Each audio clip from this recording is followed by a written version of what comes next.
I know you can hear me. Mike. What day is it, Mike? Leslie, guess what today is? It's hump day. Woo-hoo!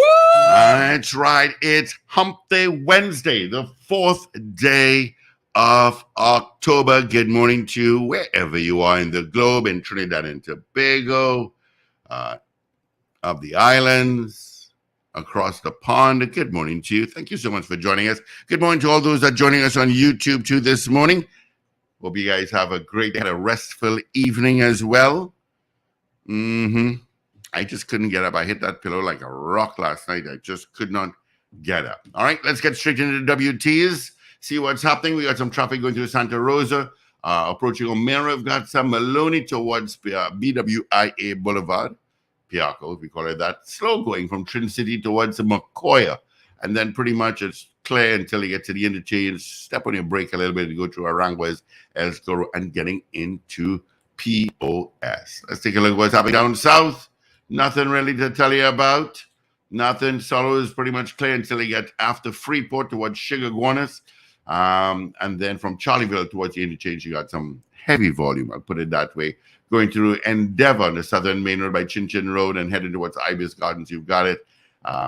Kelly Village and roundabout by Caroni towards Curup, you've got some traffic. Building up in Maraval for those coming through the Saddle, Santa Cruz. Yeah, you're beginning to build up on that side. All right, let's see what the Met Office, I didn't check to see if the Met Office updated for the morning, so I'm going to check now, see what's happening there. And it was updated. Look at that. It is 27 degrees at Piarco International Airport, 28 at Crown Point in Tobago. Public warning is in effect, yellow level, and pretty much it going toward the end of the month. The month of October is the last month of Trinidad and Tobago heat season over the next 4 weeks. All right, so take a note. What the weather is going to be like for today, October 4th. Mostly hot and sunny conditions despite a few isolated showers. There's a 30% low chance of the isolated afternoon heavy shower or thunderstorm favoring western areas of Trinidad with a mostly fair evening. All right, that's your weather forecast. That's your WTs this morning. Of course, on the Power Breakfast Show, full casting except for Paul, a.k.a. Shrek, because he's far, far away. We got Wendell Stephen. We got Richard Raghubarasingh. We got Ruben and myself, Steve Khan, keeping you company until 8 o'clock this morning. All right. Of course, let me just check to see if the guys are on board. We got Wendell Stephen. So I say good morning to Wendell. Morning, Steve. Morning, Richard. Morning, Paul in absentia. Good morning, Trinidad and Tobago. And good morning, listeners and viewers all over the globe. All right, let's see who sent us hellos first thing this morning on YouTube. DJ Ray Nuhalasi, good morning to you. Oliver Man Warren says it's hump day. That's correct, Ollie. Trini in Boston, good morning. Wendy and James out in San Juan. Doreen Pierre, good morning to you. Rena Bodo Jennings, what's going on? Wendy Ann is saying, please convey happy birthday. Well, birthday greetings today. Who's the birthday for? From his wife? Oh, yeah, okay, your husband's birthday. Wendy Ann and children, Sigrid and Simone, and his grandchildren. All right, so there you go, Mr. James. Carol Guevara, Wagwan. Miss Maloney Dudu, how are you? Miss Ingrid out in Tucson, Arizona. Pauline Buckmeyer, good morning. Chris Toussaint. Ray out in West Palm Beach, Florida. I see you guys have an air quality alert from all that fire up north in Canada. Nina Simone, good morning to you. Blessed morning. Winston Jones, Ingrid Adams, Maria Celia, good morning. And of course, good morning to your brother Garth out in Valencia. Wayne B, locked on from Covington, Georgia. And Wayne Joseph out in Ontario, Canada, Simcoe to be exact. A lot of messages coming through. You can send us a message via YouTube and Facebook, and we get right here in studio. All right? Yes, Wendell. Yeah, well, I should say our guest this morning is Mr. Mariano Brown. Okay. Yeah. All right. I honestly, I haven't been following up any of these debates on the budget. I have not either. Yeah, I haven't done that. Yeah, It's been so I see I've been so busy. I guess all the misinformation stopped spreading because the real facts eventually came out. But PNM is having their post-budget meeting, their usual post-budget meeting at Pickett's Corner on Friday, October 6th. That's a feature of the People's National Movement having that meeting at Pickett's Corner after the budget. So that's happening on Friday. And whatever, as I said, happens. I have not really been following anything. So I don't even know if Miss Mariano has made any specific comments. I guess we'll find out today. What are his thoughts on the budget and the issue of the oil and gas predictions in terms of where it's been pegged and so on, you know? That's for them big shot economists to talk about, not me. But happy birthday to those celebrating birthdays today. Today is October 4th. Lots of birthdays coming up this month. Lots of birthdays. I think Adrian third base is tomorrow. So happy birthday in advance, third base.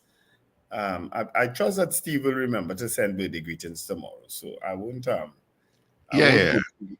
through that list. But happy birthday to all those celebrating birthdays between today and tomorrow. I think Gad Sinclair is also. Was Gad yesterday or today? Gad Sinclair. Gad, when was your birthday?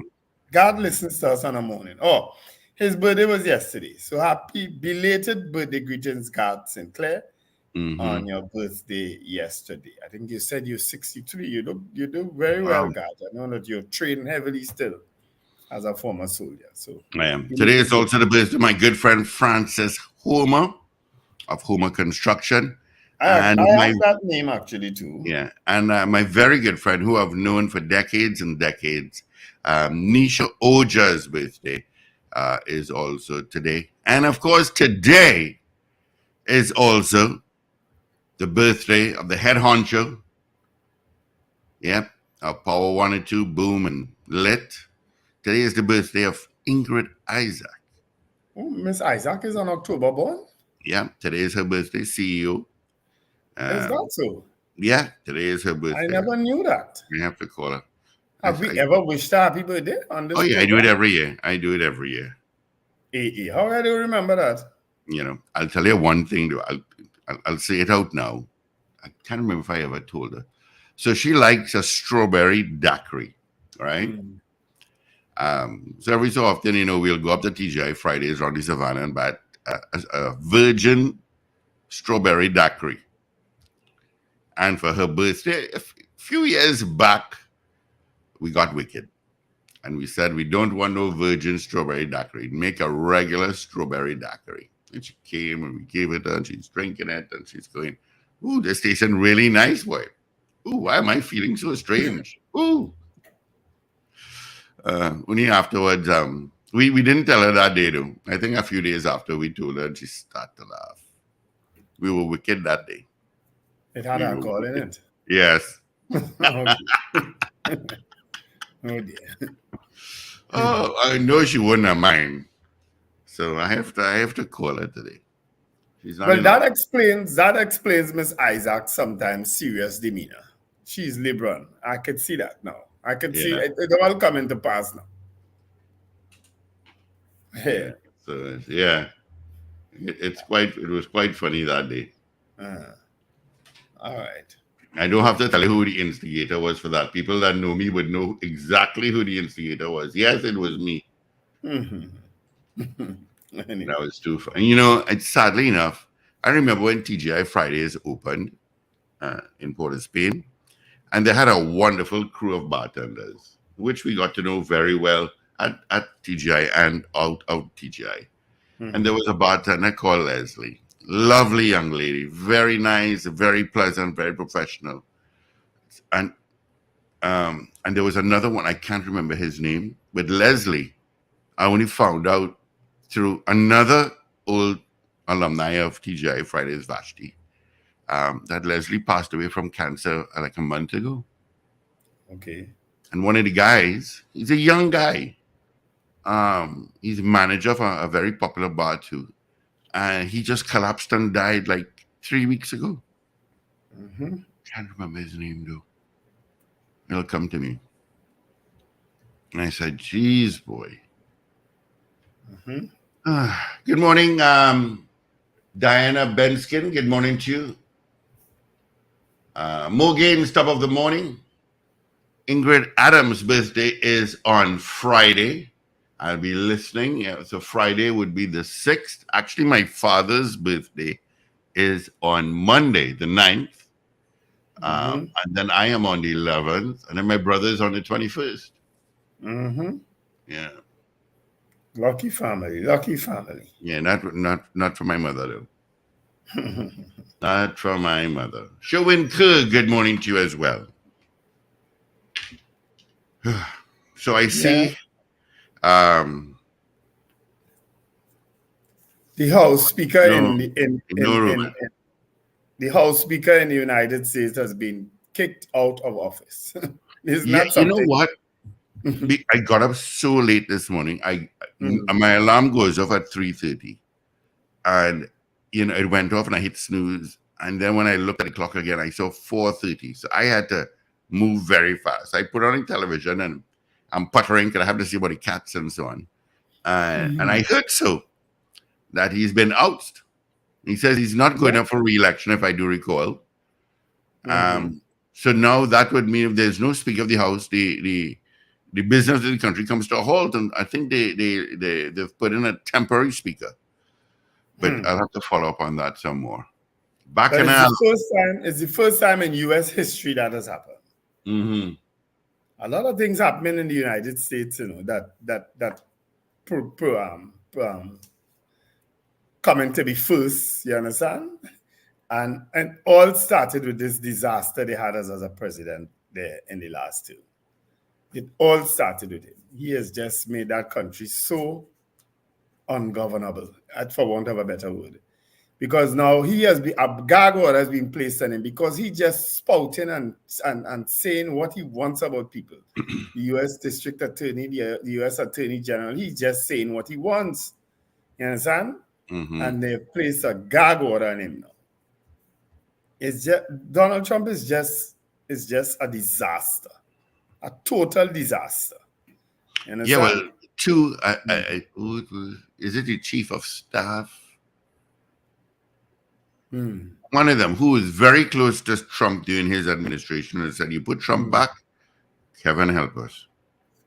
And it seems what somebody was telling me yesterday is that he's the front runner for the it's Gershwin and I were talking. He is way out front as the Republican nominee for the presidential campaign. He is way out front. Can you imagine the Republicans going back with Donald Trump? Something is wrong with America. Anything can happen, yes? Anything can happen. Something had to be wrong with it. But they make the bed, they lie on it.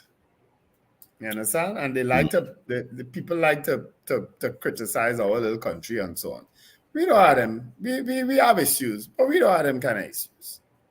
We still have a very healthy democracy in this place. You understand? And talking about democracy, anybody who dare to bad talk Narendra Modi in India, they're raiding their home and offices, They're locking them up, all the journalists and so on. Anybody.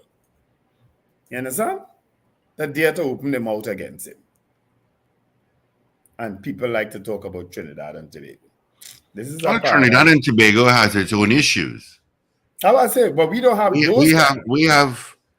We have a lot of issues. I don't think there's any citizen that is not afraid of being outside and being robbed. And I was news last night. A family in Cuba, another home invasion.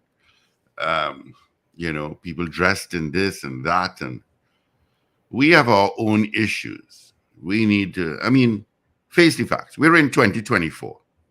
The money that, I keep saying, the money that has passed through this country since 1962, the infrastructure is not supposed to be like this. We have massive potholes. For example, there's a crater, two at the corner of Abercrombie and Park Street.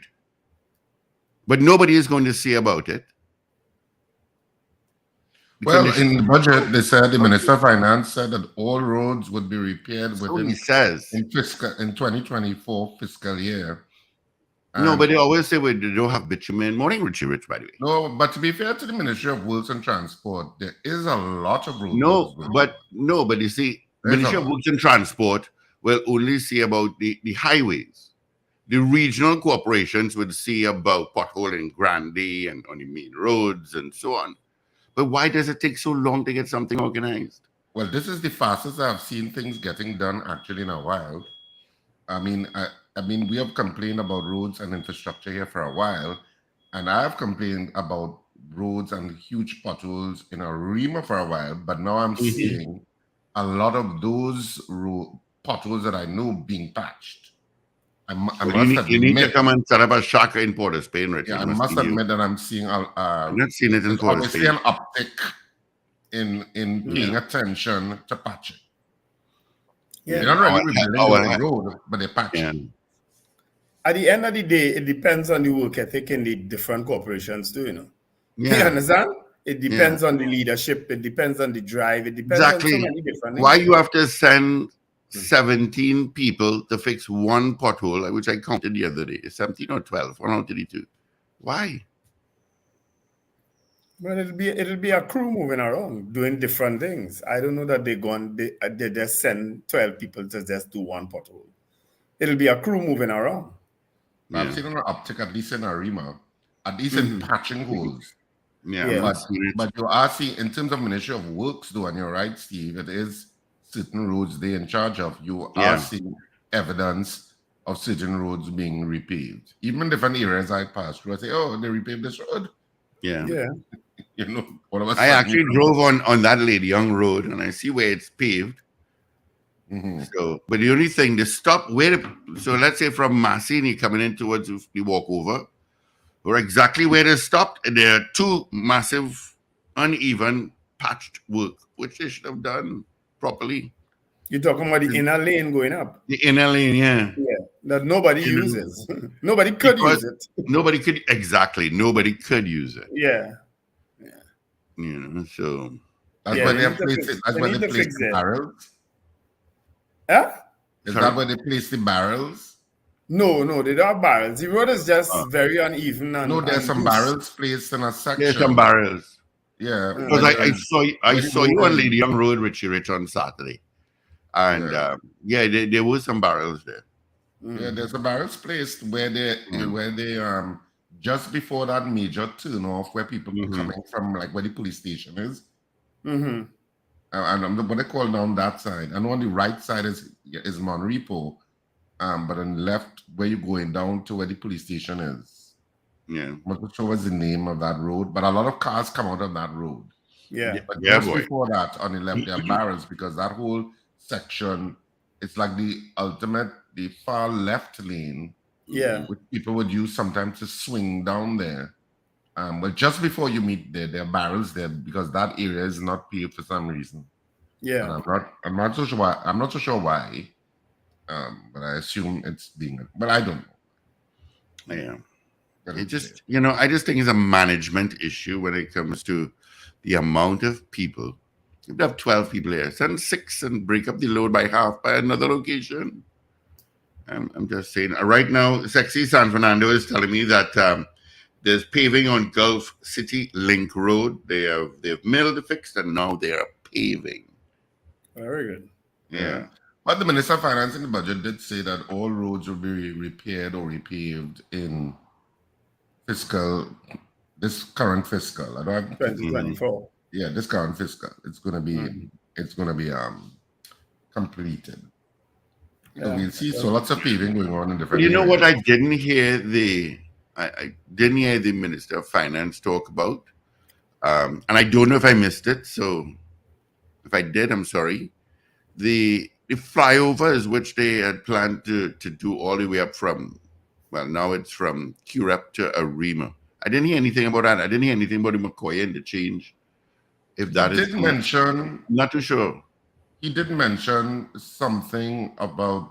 he did mention he did talk about roads, and he did mention certain aspects. I know he spoke about from Andrew Lane into the O'Mara Road. He talked about road the works. mirror interchange there. Yeah, Mirror from thing. Andrew Lane to O'Mara Road. He talks about that and that O'Mara Road infrastructure upgrade.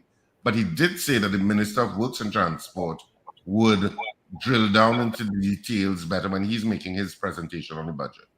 Yeah, but there is a plan. There is a plan for that particular area up already, and I think they've started, because that issue of getting into La Joqueta too, they need to fix that instead of sending those people all the way up. I'm sure people or ministry officials travel to Miami, and in Miami, across in certain areas, they have these laybys that you could get across, because a lot of people, let's say you're coming from the west and you have to go into La Joqueta. You have to go all the way up to that light and turn and either go south or come back west to go into the Freighter's Boulevard. Surely there must be a way to get across to the Freighter's Boulevard without going all the way up to that Tampuna lights. You understand? Mm-hmm. They must be able to find a way to get you across. In Miami, they would have created a lay-by and you would get across from there. You would queue and go across, because at some point in time, the light up by Tampuna Road is on red and nothing is coming down. But you still have to go all the way up to Tampuna Road to get across. You understand? So there must be a way to create a lay-by down there to get across to the I don't understand road. what you mean by lay-by. You know, are you talking about some sort of flyover? No. I mean in a lane that you could go into to turn across into the Freighter's Boulevard. But that would be a light. No, it don't have to be a light. In Miami, they don't use lights. Ask Steve Khan. They don't use lights. They just use your good judgment. That's what they depend on. On that highway. That's another thing we need. Highways they have those things on. Major roads. Because you'd be depending on the light further at up Tampuna Road. To be on red for you to turn at that lay-by point. Yeah. In Miami, you have several areas like that. Yeah. Several You areas can turn right once it's clear, you can turn right on a red light. Some traffic lights, you can't turn right. Yeah. I think, and that is something I think we need to do here as well. We should be able to turn left once it's clear. Once it's clear. That is something that I agree with. That once it's clear, you should be able to turn left. Should be able to turn left. But so that's kind of a general rule, more or less, in the US. In the US, and Canada. It is allowed in the US. Yeah, US and Canada is pretty much unless if otherwise. They want you to stop, they will tell you no turn on red. Yeah. Yes, they'll tell you no. They'll put up a sign. The exception would be noted. And that would also alleviate part of the traffic problems, you know. But that Tampuna Junction is really a horror story. The road is too narrow, first of all, and that whole Tampuna Road. And unlike O'Mara, which I was talking about yesterday, where there is room to expand O'Mara Road generally, if you turn into O'Mara Road on the right-hand side, which is the industrial estate, there is enough room to expand the road. Up to a certain point. Maybe just up to Extra Foods or a little bit after Extra Foods before that last turn off into Malabar. But on Tampuna Road, you have businesses and residences on either side of the road. So it's difficult to expand widthwise. It's very difficult to expand widthwise. So the only, I don't know how they want to fix that. The best option really is probably a flyover at that major junction so that there is no stopping of traffic. Because the traffic stops, and you see sometimes the traffic is stopping for different reasons. There are people swinging into shops of Arima, the traffic jam that sometimes happen by people swinging into the gas station. Yeah, all of those things contribute to that huge traffic jam that sometimes happens on that road. In fact, if you're going to shops of Arima and if you have an appointment there, you probably have to leave half an hour earlier to account for the traffic. Yeah. I've always been an advocate of the traffic that is leaving Tampuna Road going south to be the one to get the green light first. Because what they do is they give the ones coming out of La Joqueta the green light first. You understand? And what happens is that when they come across, there is nowhere for them to go, especially if they're going into the gas station, because it's blocked up by the cars waiting to leave the exit Tampuna Road. You understand? So let them exit first, because we know they're either going across to La Joqueta or they're going west to Port of Spain. You understand? Because the Easter Santa Rosa is always free for them to merge and go, right? Yep. But they either going across to La Joqueta or they're going west to Port of Spain. Let them filter out first, so you will have a freer space when the other cars come across. That makes sense, actually. Yeah, it does actually. And then they have the 5 traffic lights within 1 kilometer, starting from Dock Road by Hyatt to the market. Yeah, but the one down by the trans, no, what is that? The boat hub, the Ferry, the port. That is posing to be a problem. That one and the other light. You can't. A lot of times you're coming out of South Key and you're backed up. You can't enter right through. And that creates traffic all the way up to Movie Town, the complex. Yeah. Because of those 5 traffic lights. Yeah, you I don't know how they're gonna fix that. I don't know how they'll do that. I've been at that light by South Key there, exiting South Key to go on the right road. I've been at that light a few times where it's been changing 2 and 3 times before you could even get out. Yeah, I took. There's a backlog somewhere there. Yeah, the lights aren't probably unsynchronized properly or something. Yeah, they need to look into that. Lights need to be looked at in general throughout the country. But I took 2.5 hours already from Movie Town to Independence Square and by the ferry, and after that it was clear. 2.5 hours. I remember that Friday because that had to be some unusual day. No, it was a regular day. I picked up Empress from. She went to the vet, and I picked her up, and we were going down the road, and just that traffic. Let me tell you, my whole body ached when I got home. I hate traffic. I don't think there's anybody that says I love traffic. I hate traffic. Anywhere in the world. That's why I'm kind of glad that. That's why I'm kind of glad we come to work the time. Well, not we, because it's only me coming to work the time that I do. You know, and you bet your bottom dollar. You had to leave the office before 2:30 when school is out. Because by 2 o'clock, the parents are starting to come and blocking the road, and oh my God. That to me is another problem. I'm seeing a lot of people posting on Facebook, social media now about that school traffic. Because parents have no sense of reasoning when they're going to pick up a child. No, they don't. Drop off a child. They have none. No. They don't care where they stop, how they stop. They stop. Look, Maria Regina. They stop in the middle of the road, and the kids are now running quickly and put the bags in the trunk and jump in. Now, if everybody does that, and then traffic backs up all the way to the I think parents exercise the privilege that they think they have, that, you know, I'm picking up a young one, so be patient. Yeah. They exercise that privilege, and there is no way to get around that privilege unless you have laybys by all schools, which you don't. We don't have the infrastructure for that. I thought of introducing that in a consistent manner across all schools in Trinidad and Tobago. Nobody thought about that. No. Don't have that. And if you look at most schools at the front of the school, there is room to do it, but they didn't do it. Yeah, they just came right out on the pavement and put the fence. So that you don't have that problem. But generally motorists just bear with it because they know that you're going to encounter that. What I do is I work out, okay, which schools are on this route. No, but that's what you have to do. On any route that there is no school on, that's the route I generally take. Yeah. So I would be mapping out exactly for the 4 square miles that we call the city of Port of Spain. And I believe there are 7 schools within that 4 square mile. 7 schools on these narrow roads.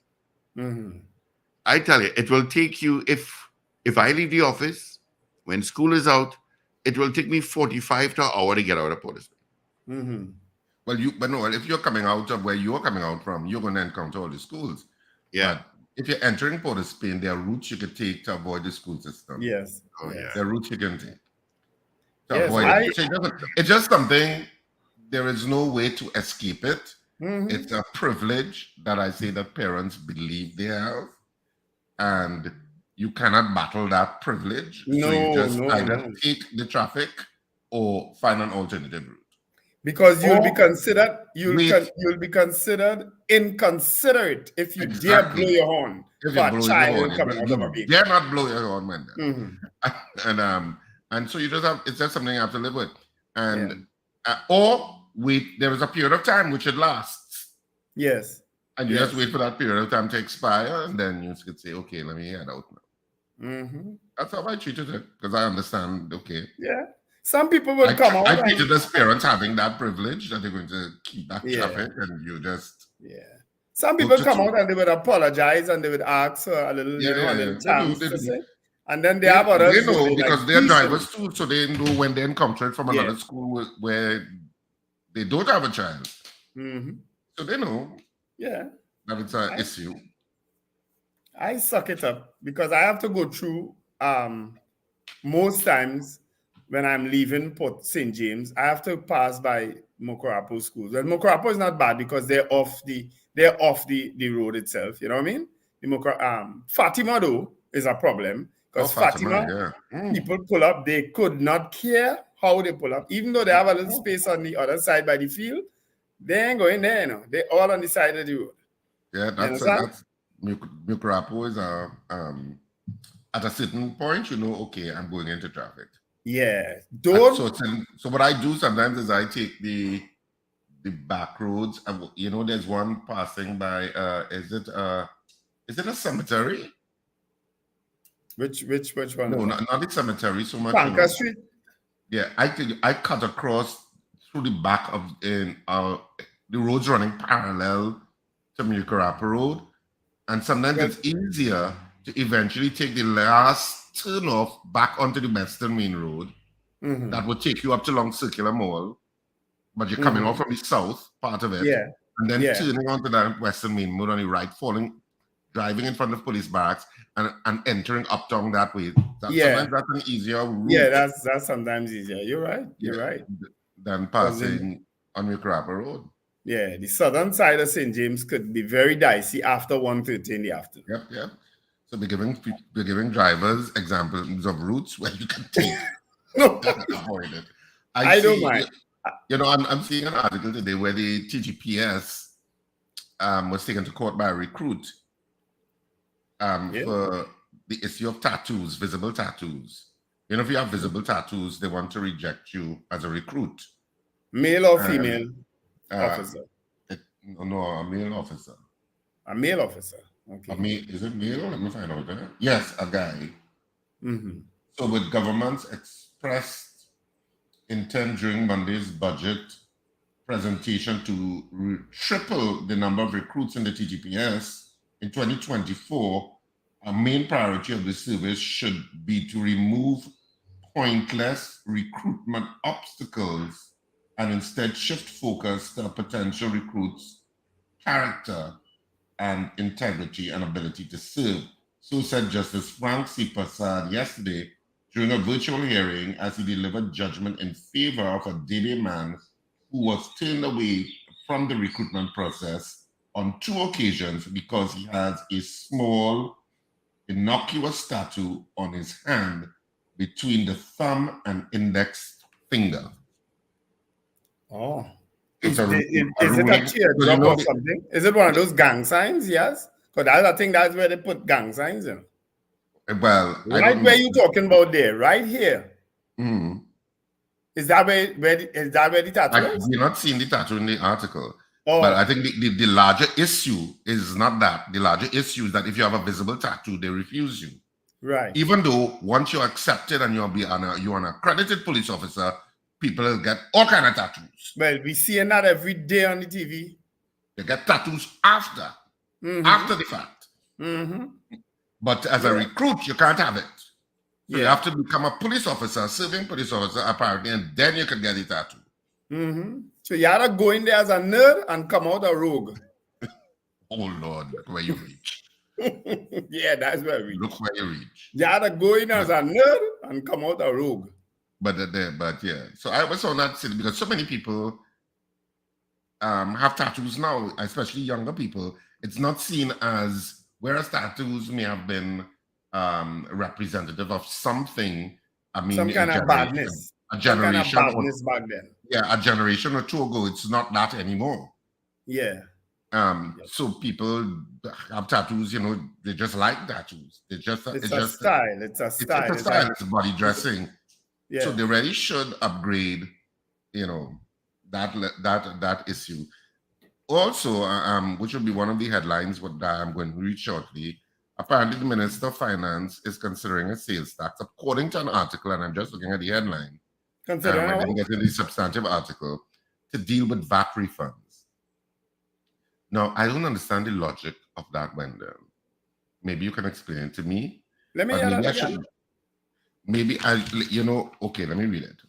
There is a VAT headache for ComImber, apparently.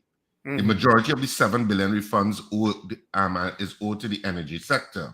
So the government is not sleeping on the annual problem of VAT refunds for possible solution.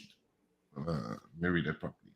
But possible solutions may present more issues to implement, Finance Minister ComImber has said. He said yesterday, exemptions on VAT for the energy sector is being considered in order to reduce government's annual refund bill by $6 billion, and a sales tax was being considered. Imbert said that of some $7 billion owed by the government in VAT refunds, around $6 billion is owed to the energy sector and the remaining 1% to non-energy. The latter includes small and medium enterprises and the manufacturing sector, Imber said. He was speaking at a post-budget forum hosted by the TTMA at the Hyatt in Port of Spain. The government is looking to reduce the annual refund bill and will be prioritizing payment to SMEs next, he said. However, Imber said getting rid of the refund bill to the energy sector would immediately ease the problem being faced by the TTMA and other non-energy business who are waiting on their refunds. The minister said there has to be focus on the manufacturing sector, which creates resources and exports rather than those which consume and import. He said there had been fantastic growth in the manufacturing sector, noting that mature fields and declining reserves of oil and gas. Well, oh God, this article is going too long instead of getting to the point. Mariano Brown will explain that when he comes. Well, maybe he will explain it. But the issue of VAT refunds is a problem. I'm not so sure what the sales tax would be because VAT is already a sales tax. So are you having another sales tax besides VAT? I don't know. All right, gentlemen, we're running behind time. Let's get into our headline, shall we? Well, I could start with the Express, which is what we want. And come up with a poll. And of course, today is Wednesday, October 4th. And the headline is VAT headache. COM considers sales tax to deal with refunds. That's what the headline says. And of course, it's a picture of ComImber at that conference with the TTMA. Subheadlines: Persad, the Food King owner, wife beaten and robbed. That's that's the only subheadline I'm seeing. And on the back page of the Daily Express today, no Puran, Red Force to contest Super 50 without 2022 skipper. Desperate measures. Army battle Mocha for CONCACAF semifinal spot. So that's for the front and back of the Express. Moving on to the Trinidad and Tobago Newsday today. A front page, elderly couple brutalized by bandits. Attack on the Food King. So that's the front page headline, which was also in the Express. Yassim Ali, brother of Azad Ali, weeps as he speaks to the media about his brother's murder in Fanny Village, Point 14. That's the main picture. They killed my brother is a subheadline. And on the back page of the Newsday, Over 100 cyclists battle for glory tonight. Pace on the avenue. So apparently they're cycling on the avenue tonight. And Army have the key to unlock Boca FC. That's the front and back of the Newsday. And on the Trinidad and Tobago Guardian for today, longer work life, the TTARP, the Trinidad and Tobago Association of Responsible People, TAP, gives thumbs up to extended retirement age, longer work life. Business groups want phased implementation.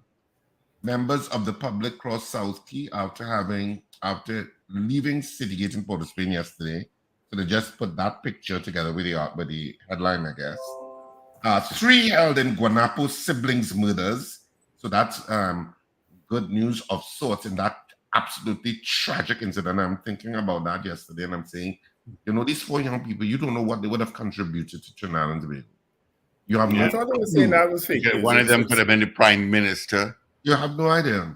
The attorney And general. just snuffed out because you're also vexed about whatever silliness that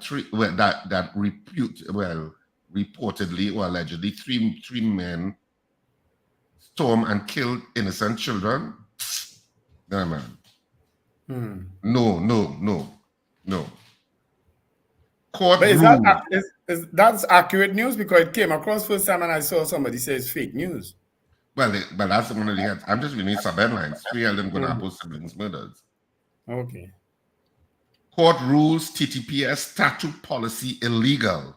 That's also a sub-headline here. And on the back page of the Trinidad and Tobago Guardian, Army must win tonight. That's the only headline that you need to know on the back page of the Guardian today. And Well, we could use that tattoo story for a poll, Richard. We could, yeah. That's our 3 daily newspapers this morning. And there you have all of the headlines. And on page 9 of the Express, there is something being advertised called Bacchanal Bubble and Bad Behavior and 50-ish. I'm going to run that into our poll, gentlemen. So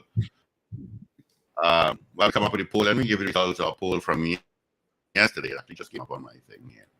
All right, so our poll yesterday. Are you satisfied with the national budget presented by the Minister of Finance? That was our poll yesterday. Give a result right after I tell you about where you can party with Pavi and Burn Team Global as they present Vision 1, a charity cooler cruise happening October 14th, boarding at Lady Hales Avenue at 4 p.m., sailing at 5 p.m., party to the sounds of DJ Lovey, Dub Vendor, and Juicy. Tickets at $250. In groups of 10, you pay $2,000. You can call Shamika at 346-8730, or you can call Candice at 271-9655. Are you satisfied with the national budget presented yesterday? Well, on Monday by the Minister of Finance. 69% said yes. This morning's poll. All right, we can, Richard, phrase the poll concerning that judgment. But the poll would be, do you agree with the court's decision that allows visible tattoos for recruitment of police officers? Yep, that's it right there. Yeah, because there are a lot of police officers with tattoos, I see. So that's after the fact. After the fact. After they get into the service, they put their tattoos on. Right? At the end of the day, don't make sense to me, but say what? So Winston Jones has already said yes. Kim Hitlal, never heard that name before. I went to school with someone named Pitilal. No, she says no. Kim says no. Wayne B says yes.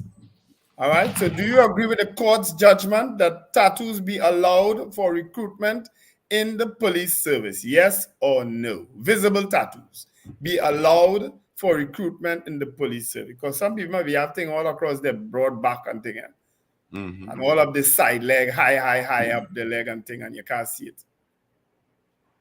Gregory like Richard around his belly button. Yes. Morning, Gregory. Get that? Yeah, Gregory says yes. 222-8255. Toll free North Americans, 525-1099. Do you agree with the court's decision that allows visible tattoos for the recruitment of police officers? Yes or no? We got a call coming through. I say good morning to you. Morning, good morning. I'm calling from Marima. I am saying no to the judgment. All right. I don't agree. All right. Thank you, Arima. All the best. Sounding like an old police officer. He gone? No, God, he laughed. he's giggling. So yes, I will agree with you. He had a police voice, boy, Richard. He That laughed, he that laughed say, and gone. ETA Karen and now says no to visible tattoos should not be allowed. All right, Karen. Nadine Reeves says yes. Michael Williams, Long Islander, yes. Sandy R Grandi, said- good morning. Mrs. R said it is Art Wendell. Yes. What's that, Sandy Grandi? My answer is yes. All right, thank you. Good morning. as a retired prisons officer. Good morning. Good morning, Grandy. No. All right, Grandi, thank you. Good Do you morning agree with the to court's decision that allows visible tattoos for the recruitment of police officers? Yes or no? Kenny Yeah, out good in morning. Harlem. I say yes to the poll. Good morning from the U.S. Virgin Islands. I don't know if you all read that. That's from Roberta Jeffrey Etienne. CPT Singh says, morning, folks. Wonderful budget. I welcome the minimum wage increases and finally property taxes. We all need this to fix neighborhoods. Yes to the pool. Well, we said you talked about Winston Jones. Yes to the pool already, right, Wendell? Yeah. Yeah, the two that we missed is Guy Small saying yes and Carol Guevara saying yes. Good morning, caller. Mova saying yes. Thank you, Mova. All the best to you. All right. A policeman who called and say no. I can hear he's a policeman. You know, they say, they have a way of talking, Richard. Some of them. They have a tone, you know. Mhm. I know it, you know. You gave Nadine Reyes, yes? Yep. Yeah, we did Nadine as well. We did all Who right. read it? You or Steve? Steve read it. Okay. Do you agree with the court's decision that allows visible tattoos for recruitment of police officers? Yes or no? What says you? Trini in Boston says yes.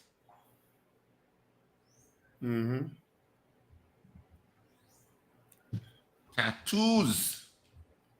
I've never had Art. a tattoo. Somebody says art. Yeah, Mrs. R.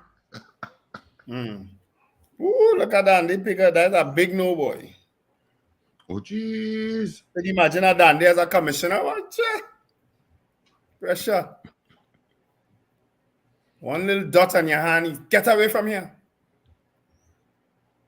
Lando says no. Well, I guess people with face tattoos gonna be joining now. Oh. Everything that prohibits discipline is being dashed out the window, and we wonder why so many crimes. So that's a no with an explanation. Julia S. Batiste. Good morning, Julia S. Batiste. She says she says no. Cynthia Daniel says no. Karen says we have serious problems with our new recruits in our security services. Allow tattoo and some of those young folks will take a mile. I don't see the So is connection. he saying no? Good morning, Mrs. R. Before thing. Good morning. Definitely yes. I don't know what kind of commissioner that is who is not up to date with tattoos. So, definitely yes. Thank you, Mrs. R. You're welcome, darling. Karen, you're not voting. You have to vote. Sherwin Kerr Yeah. says no. Lorna Kalu Singh says no. Winston Morning, Lorna. Jones says. Winston Jones, that's not a vote. Not face tattoo. Make up your mind. You have to either vote yes or no. Yes, no, yeah.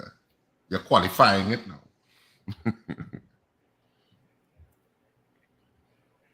Karen said he voted already. Okay. Yeah, he did. So then we would have What had is, your vote. you know, it's kind of like a no-brainer to me, and I'll tell you why. If you are allowed tattoos after you become a police officer, then it makes no sense that you are stopping people as recruits before. If you have a no tattoo rule, then it should be a no tattoo rule across the board. Exactly. Across the board. Yes. But if it's you don't have a no tattoo rule across the board, then what's the point?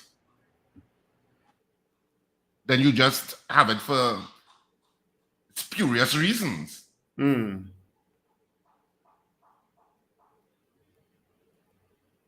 Yeah, Lorna All right. Carlos saying 222-8255. North Americans 866-525-1099. In the US and Canada, a lot of police officers with loads of tattoos. Karen changes vote to yes. Karen just being miserable this morning. Eh? But I change it. Malik says no. Yep. Morning ish. So while we're waiting for votes to stream in, our poll this morning, do you agree with the court's decision that allows visible tattoos for recruitment of police officers? Yes or no? That's our poll this morning. Richard, do you have a what? You writing too, right? Yeah. Do you have a one vote difference? I don't know. I can't say. Or you don't write like me? You don't count off? Yes. In answer to you, yes. Okay, good. All right. Yeah. All righty. Gentlemen, let's get into I was just saying before we go to news, my sister was saying, why don't we use school buses, which is what the US uses a lot. So it eliminates that in a lot of areas. Parents don't have to pick up the children. They have school buses. Well, they have the yellow school bus, which is like a maxi taxi. Yeah. For some schools, not all. For rural schools, they do. Yeah, they it's not ubiquitous. No. Yeah. No. All right, we'll talk about that afterwards. Let's get into our major news. Evie is in, and gentlemen, I will tell you, Virgil needs an award. Today is her anniversary. Virgil, we'll give you an award. He has to make a special cologne. He has to make a special cologne in honor of them. I don't know what to say about Evie, that. after yesterday, I used your cologne. After yesterday, I used Virgil cologne. Evie, I have to tell you that. What did he say? What did you say? Yes, up to yesterday, use Virgin's cologne. You're already awesome. It's called Virgin. What? What? Is this? Let's get into news, yes? This is your news bulletin from Power 102 Digital. Hey, news headlines at 7 o'clock. Elderly couple, owner of Facades the Food King, brutalized by bandits. Action taken to prevent further break-ins at Tobago schools. And the ECA describes budget as an attempt to rebuild after the pandemic. Details in a moment.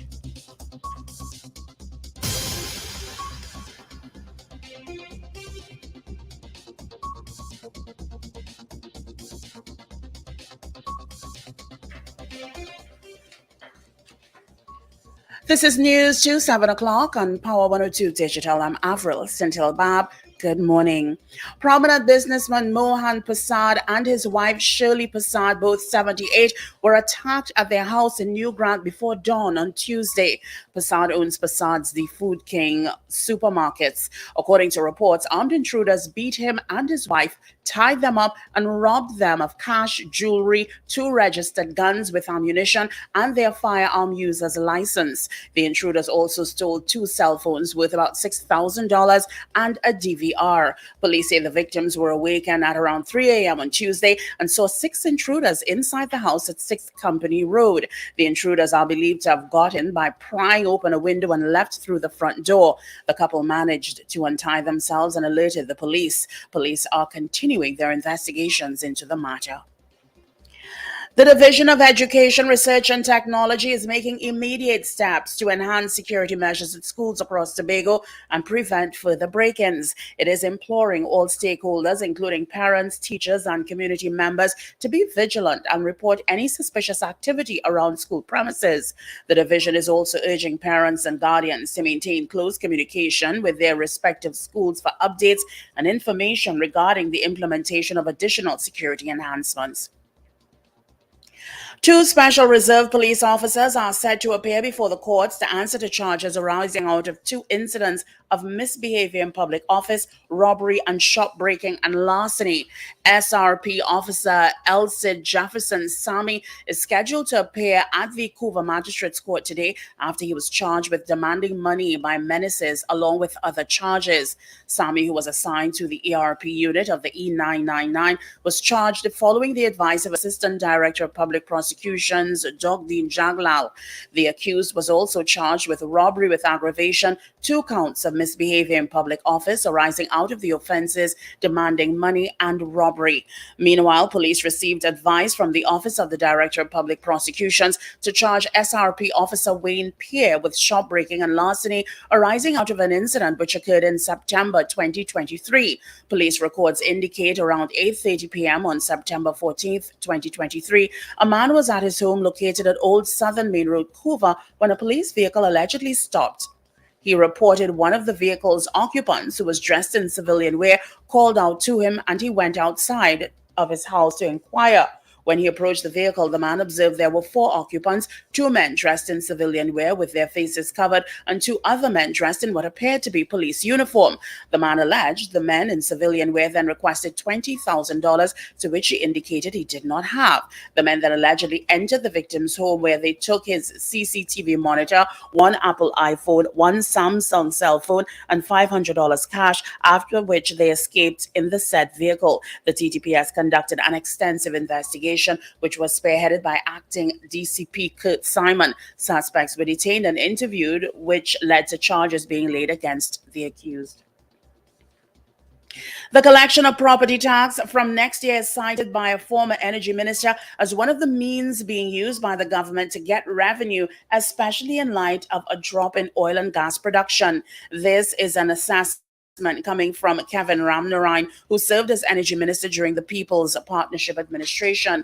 Mr. Ramnarine said while the government benefited from a surplus budget in 2022, it has to take steps to support its revenue stream over a sustained period of time. Speaking during the Power Breakfast program yesterday, Mr. Ramnarine was questioned on a drop in energy revenue from $25 billion in 2023 to $16.7 billion in 2024, and was asked whether or not the non-energy sector could make up for the shortfall. He said the information of the Trinidad and Tobago Revenue Authority and the introduction of the property tax are ways the government is, or formation rather, are ways the government is seeking to ensure an efficient means to collect taxes.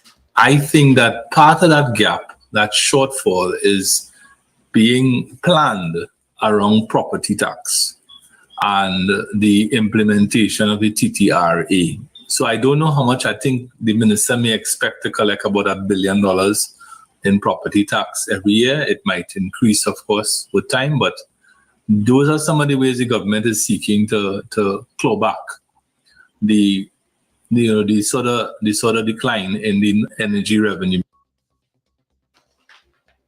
Mr. Ramnarine reviewed the impact of the ongoing war between Russia and Ukraine and how such conflict influenced the international energy market and how Trinidad and Tobago was able to get some much-needed energy revenues. We had an anomalous situation in 2022 when we had the war in Russia and Ukraine gave us an excess of $11 billion we didn't expect.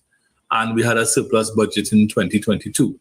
So, but that is beginning to wash away because the war in Ukraine has now moved from something which shocked the world in 2022 now to people have sort of accepted it's going to be a long, drawn-out war. It's a war of attrition, and that war may last years. So the effect of that war on the global energy markets has already been built in. The workforce is being encouraged to work harder and ensure productivity levels remain high. This is from the Minister of National Security, Fitzgerald Hines. Minister Hines said he's spoken to economists on the issue of productivity and how it can positively impact the nation, and was told the country's standard of living will be improved once this approach becomes more dominant. Minister Hines said in addition to money, resources, training, equipment, and vehicles allocated to the ministry, the input of the population must come into the mix in order to achieve success. Speaking on the Power Breakfast program yesterday, Minister Hines said the government remains confident allocations made to the ministry will bring about positive change in the country in the fight against crime. He said the bulk of the funding goes to the ministry towards covering expenses such as salaries, but notes the importance of productivity levels reaching an acceptable standard. So one of the characters of Trinidad and Tobago's economy is, to my mind, low productivity.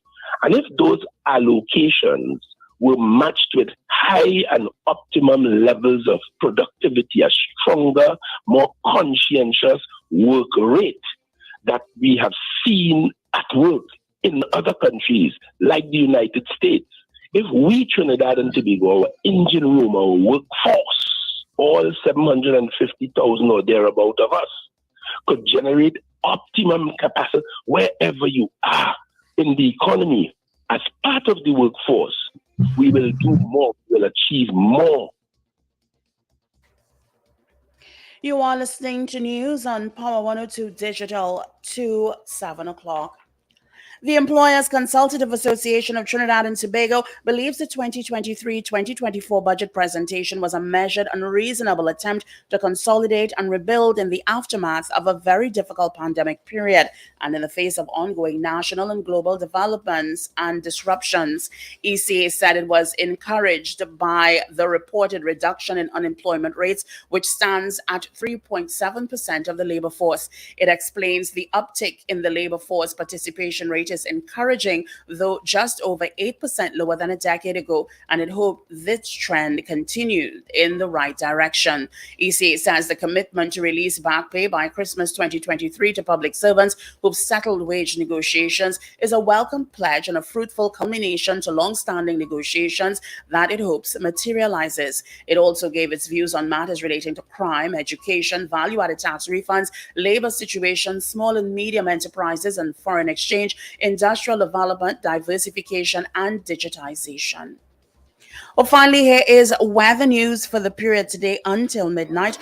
Trinidad and Tobago, mostly hot and sunny conditions despite few isolated showers. There's a low chance of the isolated afternoon heavy shower or thunderstorm favoring western areas of Trinidad. Mostly fair night. Gusty winds and street or flash flooding can occur in the event of heavy showers or thunderstorms. Look out for a forecast maximum temperature of 34 degrees Celsius at Piarco International Airport and 33 degrees Celsius at Crown Point in Tobago. Currently, it is 29 degrees Celsius at both localities. Remember, we are still under a yellow level hot spell alert.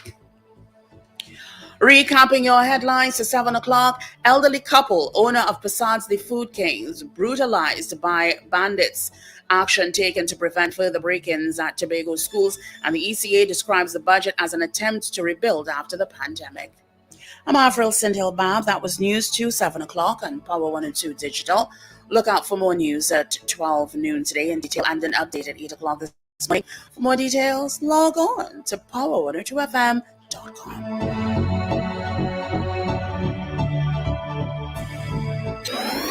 Up to date and credible. Power 102 Digital. All right, thank you, anniversary girl. Virgil needs an award.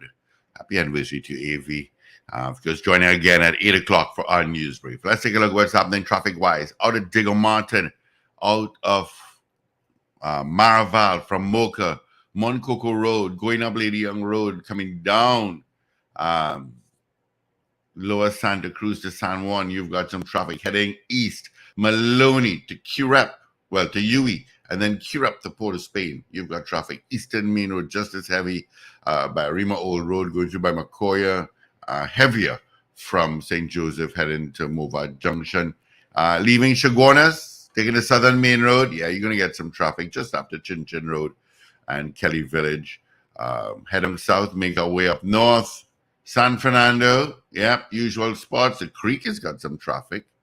Turuba Link Road. Heading up north on the Solo Rivulet Road is a bit busy. You're going to get the traffic from Charlieville. Monroe Road is also heavy, and that's heading straight towards the interchange. All right.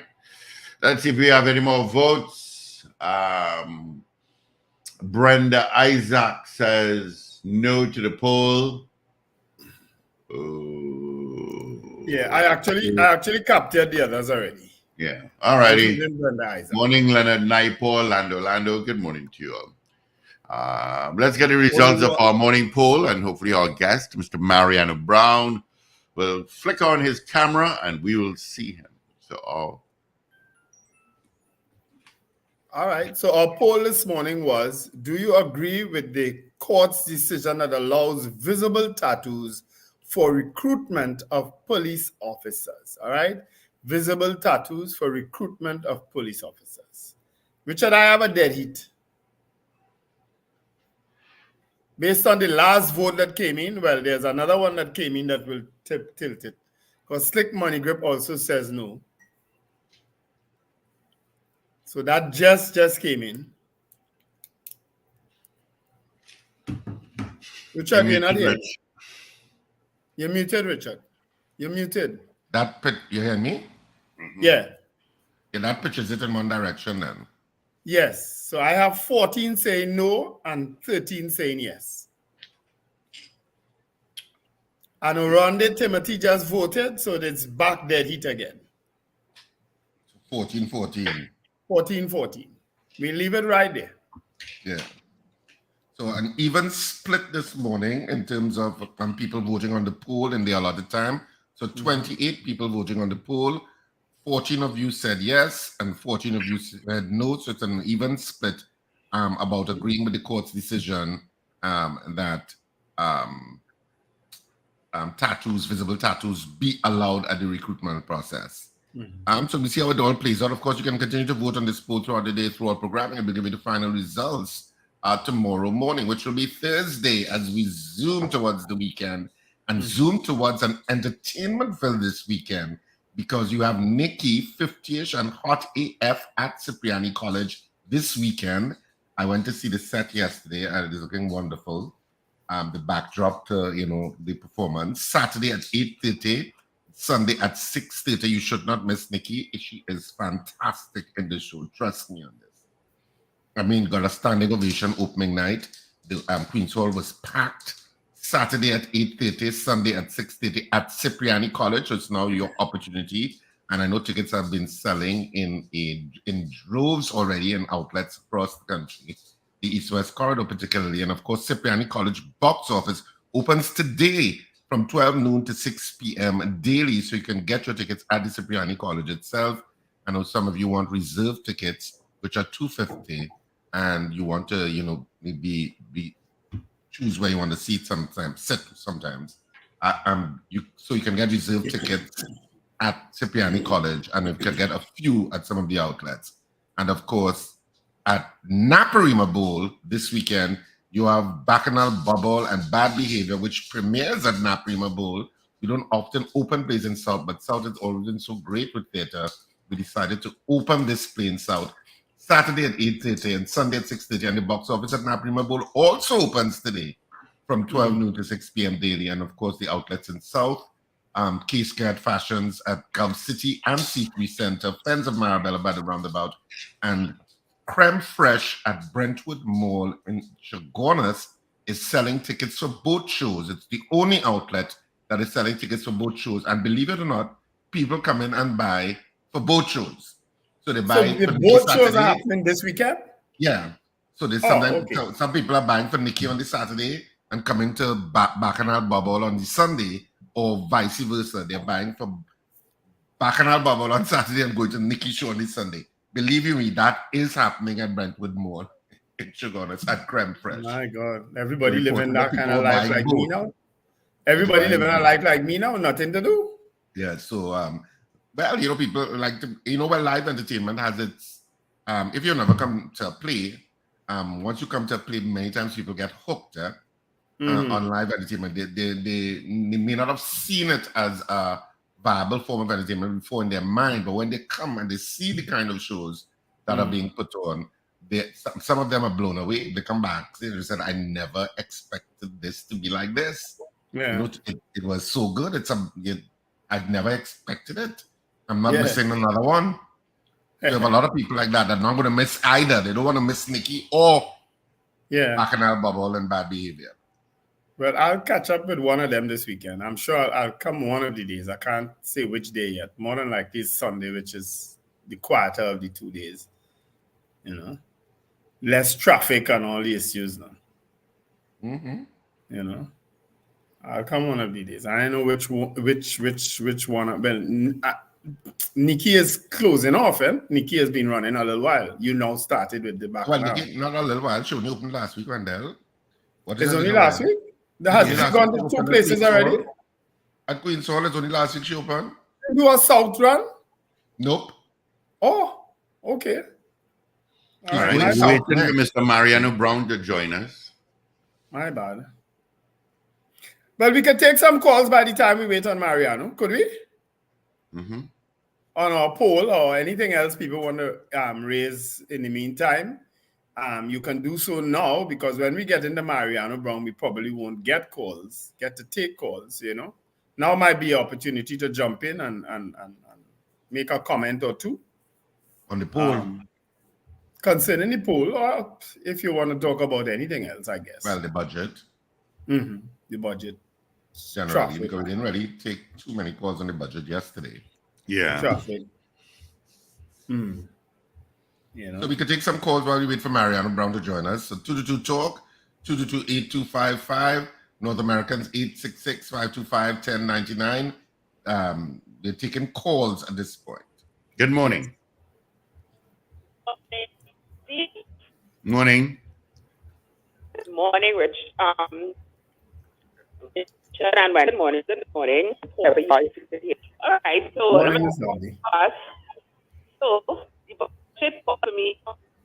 your reception is terrible. Your connection is terrible. I don't know. These phones giving real problems, you know. You all hear me? Yeah, you better. Right, yes. I'll stay right here. Okay. So for me, the budget was so, and I see that those like AmCham and the City, the Manufacturer Association, PTMA, and all these companies, and these organizations, you know, commending the budget, and which I find is commendable. But you know, some certain analysts, like they didn't see anything right with that budget. Not even one thing they could have seen beneficial to the country. I don't understand that, because in opposition to something, you don't see anything beneficial. So that's my thing. Richard, we saw a repeat of Friday's show. The same show that we saw Thursday, we saw it Friday. So that's not 5 episodes, that's 4. No, they showed the 4th episode before they showed the 5th. Yeah, I got caught with that too. I'm saying to myself, so the 5th episode did not start at 8 o'clock. It started after, because they played the 4th episode before on Friday. I got caught with that. They showed both episodes. Okay, all right. So I hope I can get back. All right, then. Thank you. You too. All the best. Good morning. Good morning. Where is Mariana? Steve. Morning. Richard and Wendell. Good morning. Morning. Are you hearing me? Yes. Yes. Okay, good. I'm just calling to mention that it's Frank James's birthday today. I forgot. I omitted to put it in the chat, right? From his wife, Wendy. Yeah, you did put it in the chat. I did say this morning. I did put Frank. Yeah. I didn't put his name. I knew it was Frank. So it's Frank James, and so he's saying I didn't mention his name. So it's from his children, grandchildren, myself. Thank you. Have a great day. All right. Good morning. Good morning, gentlemen. This is Sandy Grandy. The reason why I voted yes, presently we have a very senior superintendent that is performing very well, as his tattoo displayed. So that doesn't prevent him from performing as he should and he could. Thank you. Okay. Good morning, caller. Good morning. Hello. Hi, morning. Me here again. My honest opinion is, not necessarily. It's a kind of change in it. So you need to take me off, yes, and put me for no for the police. Put me for the police. I am a very strong advocate for expressing yourself on tattoos. I love it. I have it, right? But, because of that particular body, I totally want to lean towards, ideally it should not be, because even when I have to attend meetings and I have to go to customers, I would ensure and round the clock ensure that I am properly attired, because you give off a certain image with tattoos sometimes. At least it's perceived that way to the older folk.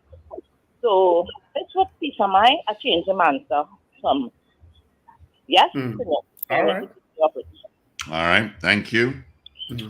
All righty. So we do have the one, the only Mariano Brown. Good morning to you, Mariano. How are you? Good morning. I'm fine. Thank you. And yourself?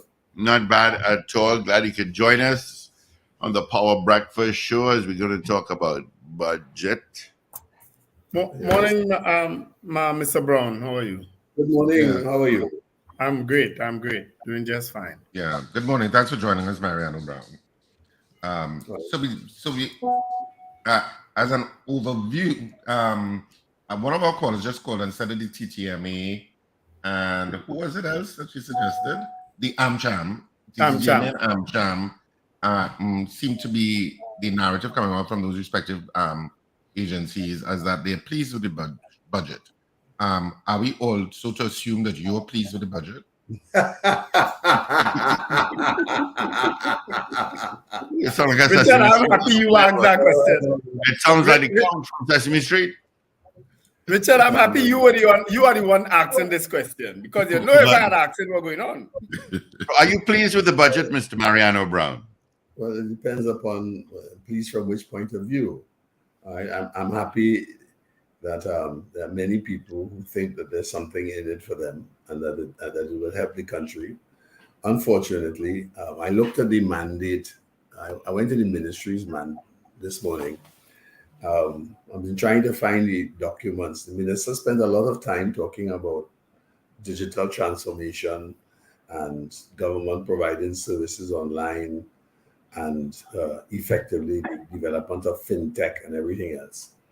And the vision of the ministry is to be a world-class organization that implements balanced macroeconomic fiscal policies and initiatives that facilitate the expansion and diversification of the economy, ensures fiscal sustainability, and is responsive to the global environment.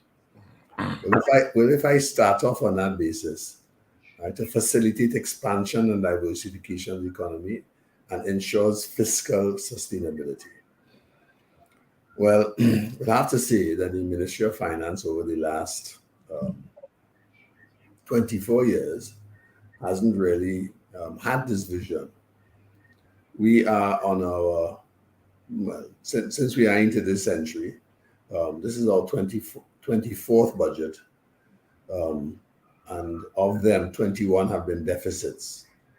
Now, there's technically nothing wrong with deficit budgeting. And deficit budgeting is normally used to stimulate an economy when things have gone or the economy has become weak for some reason or the other. But if we have had to do it 21 times out of 24 in a period of expansion, that tells me that something is wrong. Because that's neither fiscally sustainable, nor does it help diversification. It may help expand the economy in the areas in which you do not want, but it does not achieve either fiscal sustainability or diversification unless there's been a deliberate effort to stimulate a particular sector. I don't think we can say that about the budget. It's not been geared to stimulate any particular sector. That's first point. The second one, and following on for that, given everything else that was said in the budget, certainly with regard to digitalization. And we have to accept that artificial intelligence is going to be with us for some time.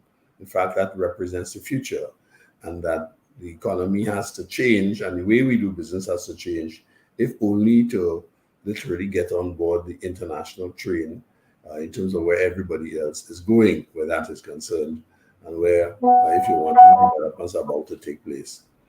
Well, having said that, one would expect, therefore, that there would be greater use of the electronic delivery methods, in particular the ministry, so that the ministry would have available on its website the publications related to the budget. In fact, you would expect it to have it pretty quickly. Right? Well, up to yesterday, up to last night, it didn't have it. But this morning I'm clicking on for the first time and it's there. So it took all of about 48 hours for us to basically get that in position. So I have a presentation to make this morning, and I plan to work on it last night. But none of these documents were available last night, but they're there this morning. So, I mean, there's a little ellipsis. In fact, what one would have expected, since there was a copy of the minister's presentation in video format, and there was all these documents were presented in Parliament, one would expect that all of this information would have been available and would have been published literally as the speech was going. So the point I'm making is that there's a little variance between being in the 21st century and acting as though we're in accordance with the 21st century, and perhaps the ministry needs to work a little bit on that. That's point 2. Point 3, I go back to the issue of fiscal sustainability. When you run deficits, technically, you have to borrow to finance them. And if you've been running deficits for a long period of time, even though you've been in a boom, you shouldn't really need to run a deficit, quite the opposite. So why would one need to do that? And especially since it ends up that you have to fund the deficit, which means you have to borrow. And at one stage, certainly in 2008, 2009, our debt to GDP ratio is somewhere in the region of about 26%. We are now at 75. And that suggests that as the economy has been weakening, not strengthening. And the fact that our deficit is projected to increase over the medium term, the next 3 to 5 years, it means that our economy isn't strengthening. And quite frankly, the obvious examples of that are the continuous decline in natural gas production as a base order, with the result that we have several plants which are operating at below capacity and several other plants which are closed. So that one will have to suspect that the economy is not doing as well as the minister says, even though the numbers would suggest growth.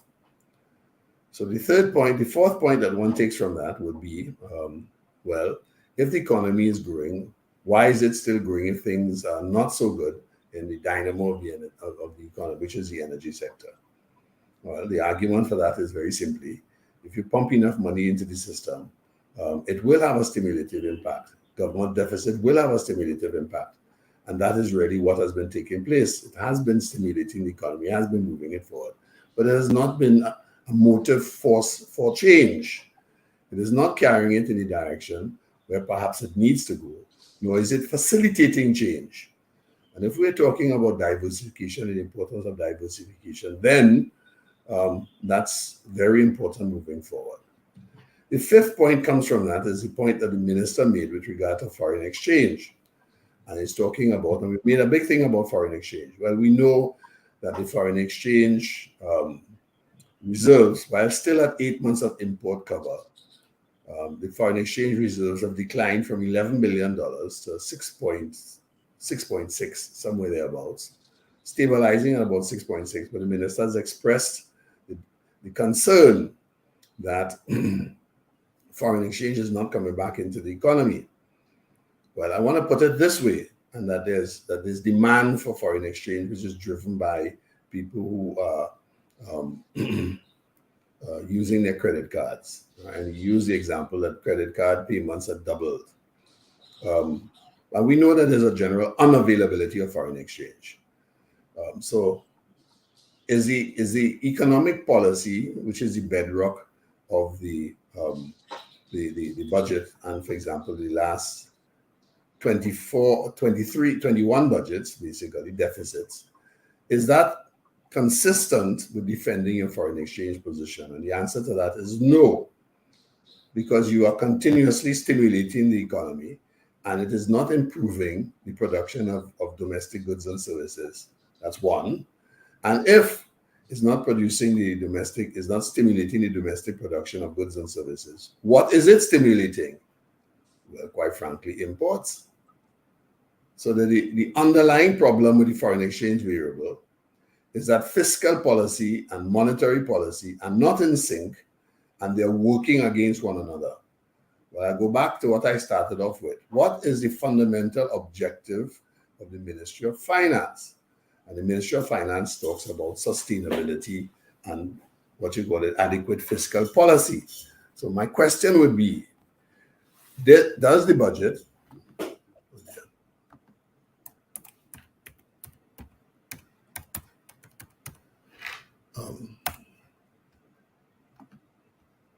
is anybody hearing me?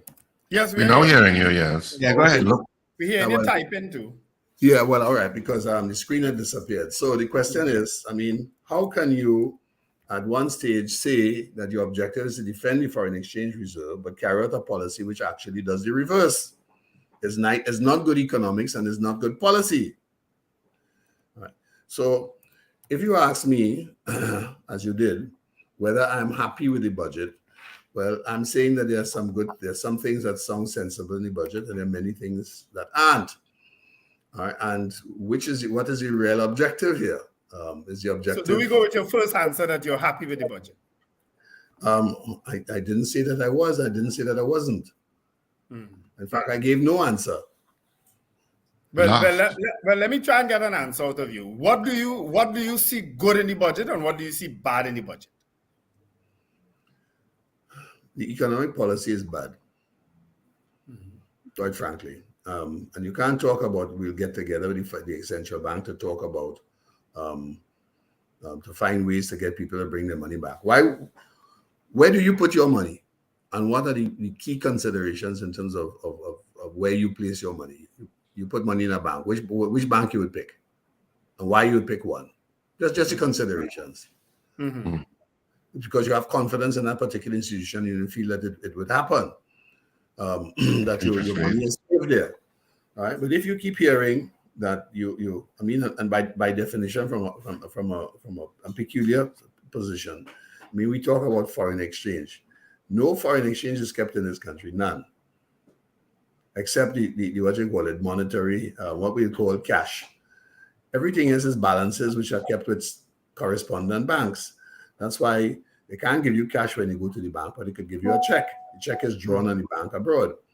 And it's a question of intermediation. People deposit US dollars with me. I buy and sell foreign dollars, but I keep it in technically transferable amounts, not necessarily in cash.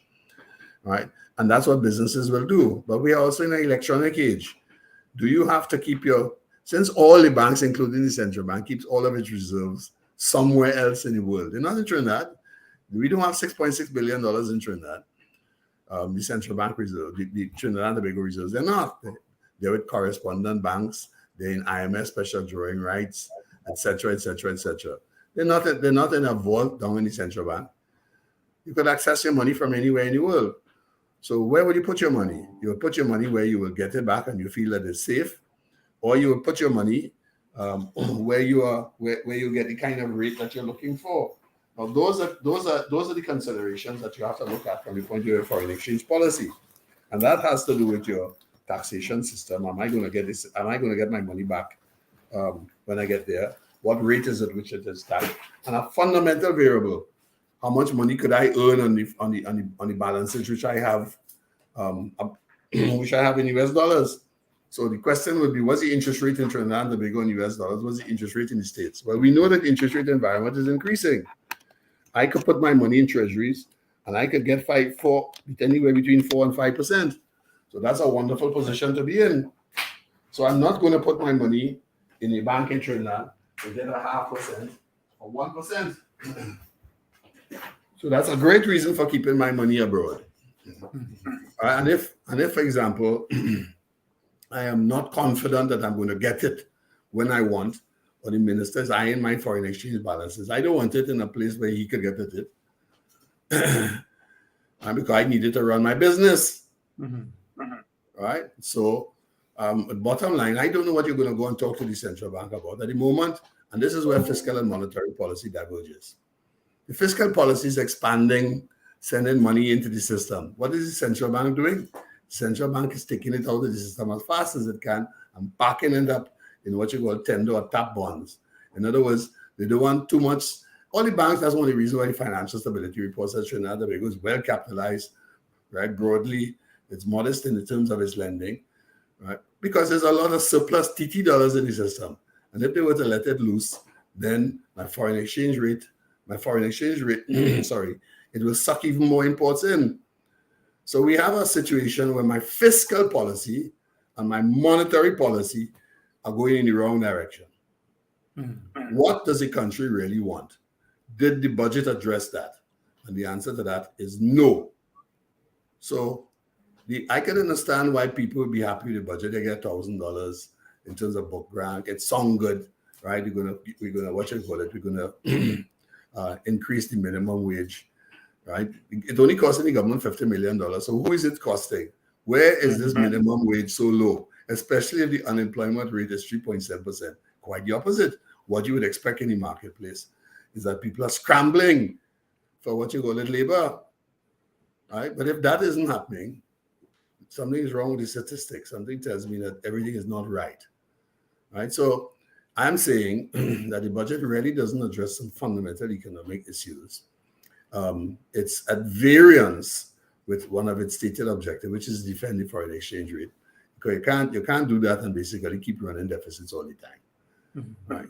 Yeah, and if the country's growth rate has not been good, but we've always been in deficit position for the last 21 or the last 24 budget, so which means we stimulating the economy, our growth rate should be phenomenal. So why is the growth rate low or trending downwards? The two things just don't match up. So going back to the fundamental economics, the bottom line is we know, right? The minister admitted it.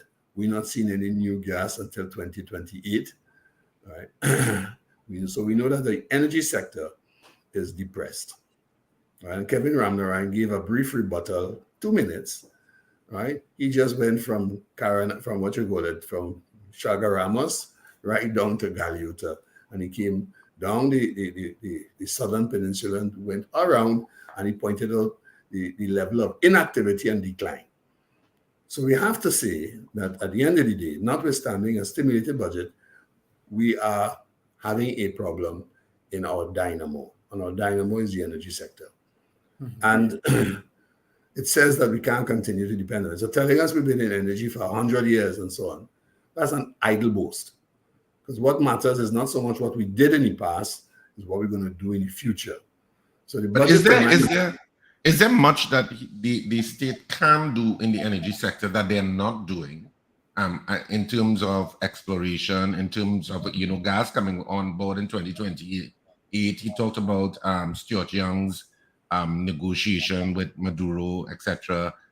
Even though it's nothing finalized in terms of actually monetizing it as yet, but what more can the state really do except really look and this is a question to you. Is it that the state needs to turn its eye away from the energy sector and pour even more effort into the non-energy sector? I know he made paid reference to the non-energy sector. I can't say that he didn't. He did. But he still, by and large, said we are still an energy economy. And every time we say that, we basically are holding on to the past. Yep, that's what I say. Yes, that's the key issue. That's one of the key issues. From a strategic formulation, we're looking at the past, where we have to look forward. And the question is, does the mix of policies that we currently have in position help us to look forward? The answer to that is no. All right. And the second part about that is, if the energy is a dynamo, then you have to do more to help it. So where does it need help? Well, you can't do anything about the gas supply because, quite frankly, you don't control it. Right? NGC controls approximately less than 5% of the total gas produced in the country. So who is important? Shell and BP. And Shell and BP have already signaled where they are. You put out deep water bid rounds, and Shell and BP got together and they bid on 3 out of 15 blocks. Well, what they're saying is this is not another zone for expansion for us, and we're not moving forward. Who controls train 2 and 3? The government of Trinidad and Tobago? The answer is no. That's why train 1 is dead.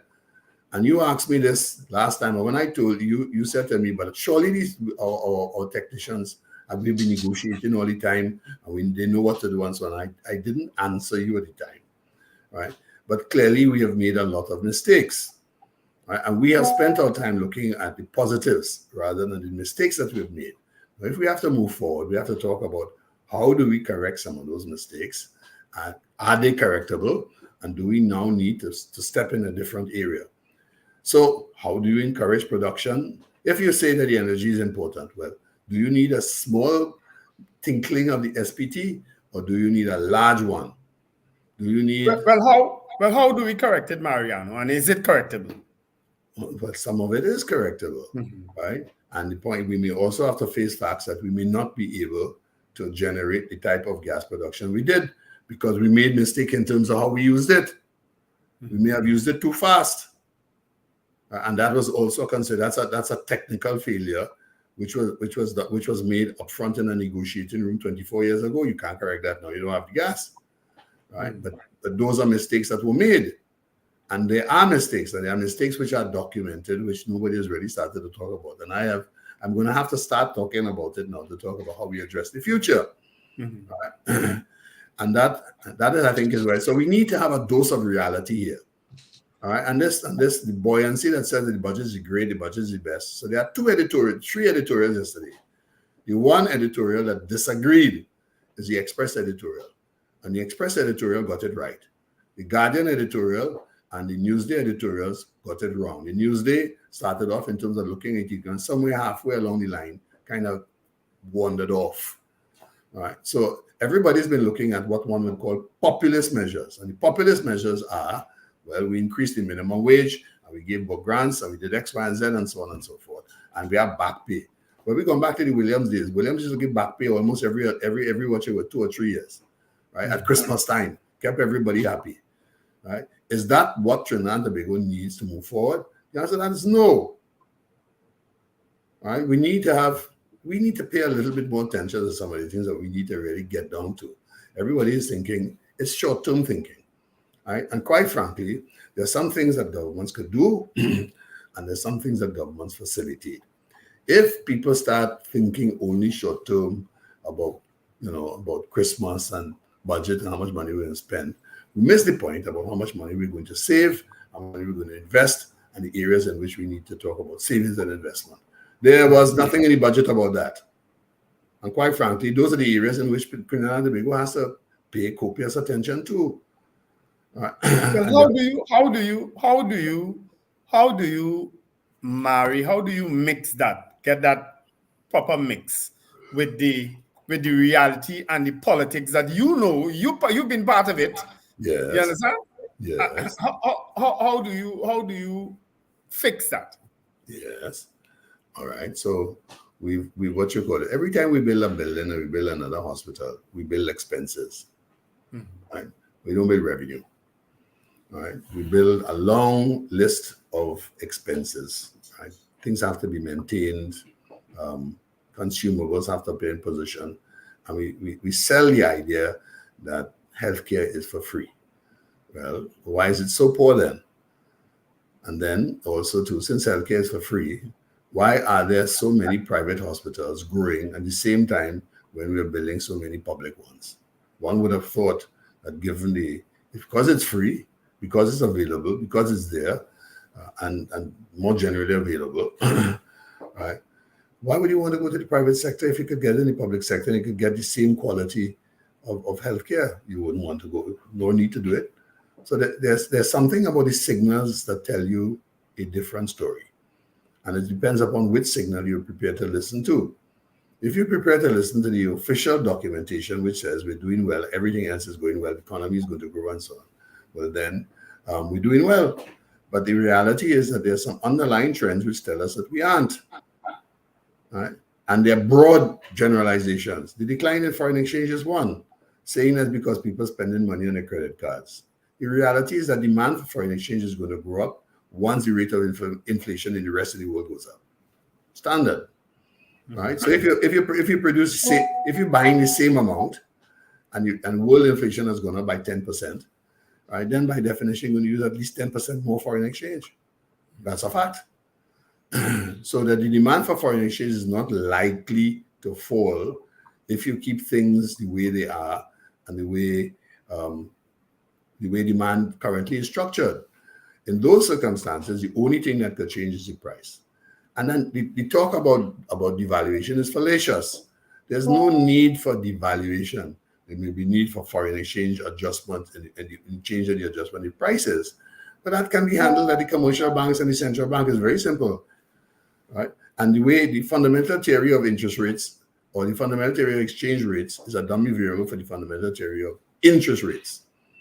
If the interest rate in country A goes up, then by definition, capital will flow from country B to country A, and the rate of exchange will change. If you have equivalence in the exchange rate, or someone is better, then the reverse flow takes place, right? That's the economics. So we can't have interest rates in North America going up. The what you call inflation taking place in all the foreign countries, not expect foreign exchange to leave. So you can't go and talk about what we're going to do to get people to bring their money back. What could you possibly do to get people to bring their money back? Tell them it's a nice, safe place you're going to put your money. That's it. That's not how economics works. And what we're looking at is the fundamental playing out of what was basic economic variables. You cannot change that unless you change the fundamentals. That's it. So when we talk about a good budget, when we talk about the amount of money that government spends, right? Now, noticing, I mean, let's look at one of the important ponderables here. The revenue from oil is expected to go up from $13 to $16 billion. Yet, we're producing the same amount. But the average price of that is used for the oil price is less than it was last year. Last year, it was $92.50. This year is $85. But we have the budget revenue. We have the revenue for oil going up by $3 billion. But what kind of magic is that? We ain't producing any more. The price is less, but the revenue going up by much. You didn't change the tax rate. No, I thought it was 25 and it went down to 16. You're saying it was 13 and it went up to 16? Mm-hmm. Yeah, well, what are you saying? You're looking at what? I know when we spoke to Kevin Ramnarine yesterday, I think that's what he said. Well, all right. I will double check the number, but some of the other, those are the numbers I have in mind. Right. And I said that to Stuart Young on TV on Monday night. He didn't want you to go there. He didn't rebut it in the same fashion which you have, and in which Kevin Ramnarine said it was. But let's put it this way: the energy, the amount of money we get from the energy sector is likely to decline. Right, so the rate of growth in the economy is going to decline, and you cannot continuously expand the Trinidad and Tobago economy on the back of deficits. It can't. All right, by definition, at some stage of the game, you're going to reach maximum borrowing capacity, and you have to stop at that stage. What happens then? And the answer is that the private sector has to take over. So whatever you are doing in your budget, you have to be geared towards getting the private sector to the level at which they have to do A, B, and C. The state cannot do it. Which business does the state run successfully? The issue of the non-energy sector, and you know, we always hear this diversification bell in every single budget. I mean, since we probably go in primary school, we have heard that diversification bell rung sometimes softly, sometimes loudly. And it still seems to be elusive in a tangible way, even though the non-energy sector has, over the past couple of years, has increased their portion of the GDP vis-a-vis the energy sector, which of course is declining. What next do you suggest that the state does in terms of motivating the non-energy sector? No, I know when I spoke to Kevin Ramnarine, when I was talking about the budget this week, I said I was disappointed. Well, because in my corner, I think of creative industries. That's where I'm placed in the overall economy. And I'm thinking that more should have been done for the creative industries, especially film and television and music. But let me concentrate on film and television. You didn't hear of any resource allocation there, even though it will come under the Ministry of Trade. So who knows? But that's a possible growth tool, especially in terms of the incentivization via tax, which other countries are competing with. And Trinidad, it's a little cumbersome for producers to access. There is a tax, some level of tax relief, but it's cumbersome. And And I'm just saying, if you're looking at non-energy, the creative industries is one that you should at least give some attention to. And he didn't pay much. The most he talked about was the refurbishing of the various performance halls. That's what he talked about. Yeah, well, yeah. You know, which is like, well, which means to me you have no policy, really. Yeah, well, I'm not going to fight with you on that. I think we agree. You know, so when he says non-energy sector, what does he need to do, in your opinion, to really pump up that non-energy sector in terms of what is happening, not only in traditional manufacturing, but you have a lot of artisan food processing going on, whether it be chocolates, whether it be desserts, whether it be all manner of things that I see in various places that I go, and I do buy, and it's local.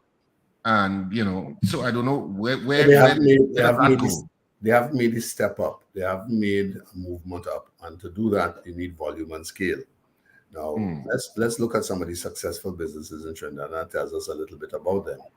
All right. So if we look at the Associated Brands industry, very successful in the domestic market, largely as a result of some of the policies which were done by government. From the word go, they did business in Trinidad and Tobago, but they also had a portion of the business abroad, if not in Malta, in France, and so on and so forth. So they are already determined that the market was too small for them to grow only here. And you look at all the larger businesses in Trinidad and Tobago, they are well represented somewhere else. Our market is small. So by definition, there's only one way to go. You have to export, and you have to find a way to get to other markets. Right. So you look at SM Jalil. SM Jalil is all over the map. It may not be a Coca-Cola, right? It probably is a second or tier company when you look at it along those lines. But if you look at it in terms of how well they're doing very well in other markets. In other words, you have to export. And the difference is, what does it need for them to step up? The other small people to step up to move in that direction. As long as you're going to be in the business of manufacturing in Trinidad and Tobago, where we don't produce the nuts that we put into the nuts that we sell up the islands, we have to import it. So the point I'm making is that our very success, all right, requires imports. All right, it requires a foreign exchange to import. And the reality is therefore you must export. Now, you talked about, and the one word that you use in describing government's position with respect to helping a particular sector which you are comfortable with. The word was cumbersome, yes? Cumbersome, all right? Pedantic would be a second word, all right? If not, what they were doing wasn't very helpful at all, right? And so the reality is, if you really want to help the sector, the one thing that the state cannot afford to be is cumbersome.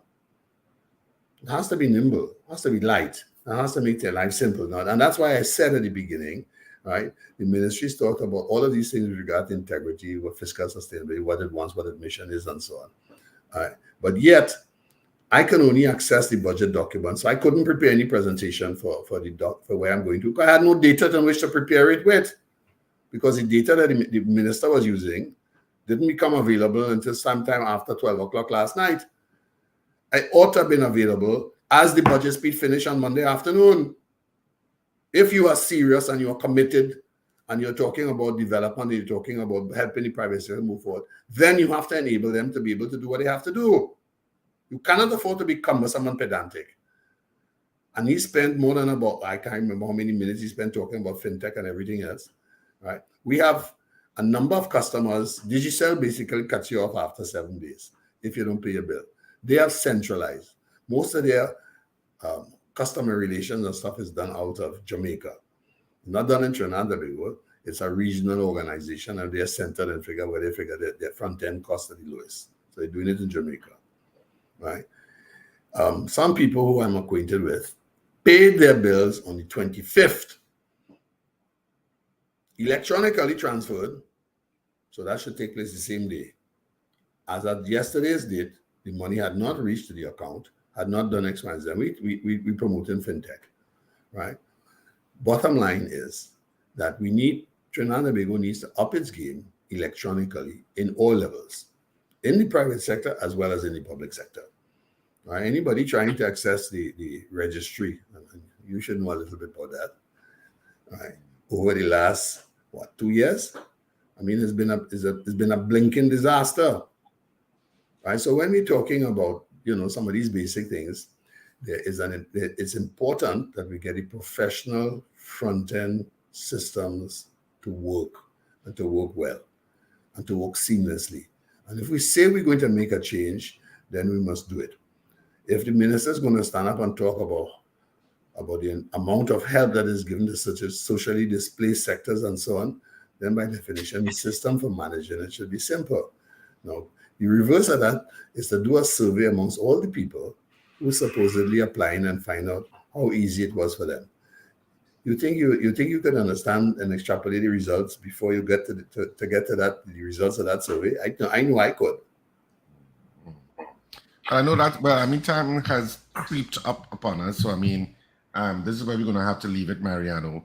But of course, I suppose we'll be having more conversation as more and more after you've had time to analyze the document. Well, no, my position is straightforward. The economics in the budget speech, right, is at variance with the objectives stated in the budget speech, right? And you can't have measures and objective not in sync, right? Yeah. It just does not work. All right. Well, thanks so much for speaking with us this morning. We always appreciate your input. And that's where we're going to have to leave it on this Wednesday morning. Thank you very much. Mariano Brown, thank you.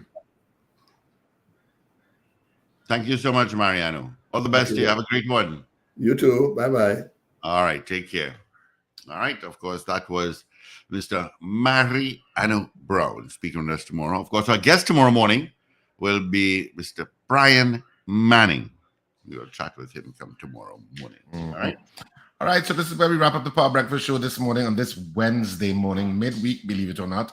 Just reminding you, of course, that theater is on this weekend. You have 50-ish Hot AF at Cipriani College on Saturday at 8:30 and Sunday at 6:30 p.m. Tickets are available at the Cipriani College box office from 12 noon today. Of course, tickets are $200 general, $250 reserved for both shows. And you can also get tickets for Bacchanal Bubble and Bad Behavior at Naparima Bowl, which is also on this weekend.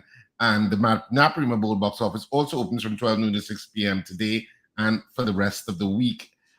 So you can get tickets for both shows at those respective box offices. Of course, you can get tickets for shows at the outlets on the East-West corridor for Nikki's show, and Nikki's show is excellent. You should not miss it. She is superb. Nikki-ish 50 Hot AF. It is a riot. Trust me, you can see some of the reviews from people on the RSRR Productions theater page. I mean, the mere idea she got a standing ovation is indicative of the quality of that show. And of course, Bacchanal Bubble and Bad Behavior is a riot. And of course, it's Deborah Buku Mason, myself, 6 other actors that some of them you know, most of them you know, who will be on stage at Naparima Bowl, premiering that play at Naparima Bowl, which is also a riot. So you're chock full of things to do this weekend, trust me. You can also check for more information on RSRR Productions theater page, where you can also purchase tickets online for either show. So you can check that for further information, as well as follow us and subscribe on Facebook and Instagram. Have a great one, whatever you do, and we'll speak to you bright and early tomorrow morning. All right, Rich. Thank you, Wendell. Have a great day in all that you do. Folks, keep it locked on. Let me just let you all know that you can party with Pavi and Burnout Team Global Vision 1, a charity cooler cruise happening October 14th. Boarding at Lady Hales Avenue at 4 p.m., sailing at 5 p.m. Party to the sounds of DJ Lovey, Dub Vendor, and Juicy. Tickets are $250. Groups of 10, you pay $2,000. For tickets, call Shamika at 346-8730, Candice at 271-9655. Folks, keep it locked on. And just a reminder that the Pet Butler has moved out of QREP and is now on El Sikora Road and Mirage Street. All right, right at the corner there, that new building. So you could come by and